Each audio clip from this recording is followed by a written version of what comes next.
ఆ యొక్క అగ్ని కలిసే హేమలత గురించి వీడియో పెట్టాను. ఇద్దరి గురించి ఒక్కటే వీడియోలో చెప్పరాలేదండి. అగ్ని కలిసే స్వాతి గురించి ఇద్దరు పిల్లల్ని పట్టుకొని స్కూల్కు పంపిస్తూ మగవాళ్ళ పని ఆడవాళ్ళ పని తేడా లేకుండా చేసే అక్క ఎంతో చేప పిల్ల లెక్క నీళ్ళల్లోనే పని చేస్తూ ఎప్పుడు పొలాలనే పని చేస్తూ నానమ్మను అమ్మను పిల్లల్ని మొత్తం ఒక్క చేతి మీద చూసుకుంటూ వ్యవసాయం చేస్తూ మీరు ఎంతో ఆరోగ్యంగా ఉంటూ అందులో వీడియోలు తీస్తూ ఎంతో గొప్ప పేరు తెచ్చుకున్న మీరు అక్క ఈరోజు నరదిష్టి వల్ల కాళ్ళు నడవరాకపోతున్నాయని బాధపడితే చాలా బాధ అనిపించింది. అన్ని స్కానింగ్లు టాబ్లెట్లు 3 నెలలు వాడినా కాళ్ళు నడస్తలేదు.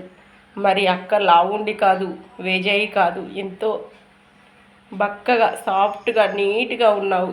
చెంగ చెంగ ఎగిరేలా ఉన్నావు. నీ కాళ్ళనే నడరాకుండా చేసిన వాళ్ళకి ఏమీ మంచి జరగదక్క. మీరు తప్పకుండా ఆదరణ పడద్దు. చెడగొట్టు వాళ్ళు అలాగే ఉంటారు. వాళ్ళు చెయ్యలేరు, చేసిన వాళ్ళను ఓర్వలేరు. మీరు బాధపడద్దు, ఎప్పట్లాగా అవుతారు. స్వాతి గారు తప్పక వీడియో తప్పకుండా పెట్టండి ఎప్పటికీ అప్పుడు. అక్క మీ వీడియోలు నేను చూస్తా, అందుకే మీ మంచి కోరుతున్నా. మీరు అందరికీ ఆదర్శమయ్యారు. ఏ పని చేసినా వీడియో పెడుతుర్రు. మిమ్మల్ని చూసి నలుగురు అలా ఉండాలి అనిపించేలా మీరు మెదులుతుర్రు. మీరు అసలే బాధపడద్దక్క, తప్పకుండా మంచిగా అవుతారు. మీరు మొక్కే దేవుడు, మీరు వేసుకున్న పట్నం, మీరు కట్టుకున్న ఇల్లు మిమ్మల్ని చూసి ఓర్వలేకపోయారు. ఎందుకంటే మీ వారు వ్యవసాయంలో కనబడకపోయినా అన్ని చోట్ల మీరే పనిచేసే వరకు ఎవరో మిమ్మల్ని కరెక్ట్గా దృష్టి పెట్టారు. ఆడదా అసలు మొగాడి కంటే ఎక్కువ అనిపించింది. అందుకే వారి దిష్టి మీపై కొట్టినట్టుంది. మీరు అదే బాధపడుతుర్రు.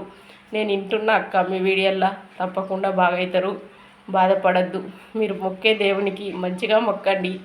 నువ్వు ఉండంగా నన్ను పడేస్తే నా పిల్లల పరిస్థితి ఏంది, నువ్వు చూసుకో దేవుడా అని మొక్కండి. తప్పకుండా బాగవుతారక్క, బాధపడకండి. బాయ్ అక్క.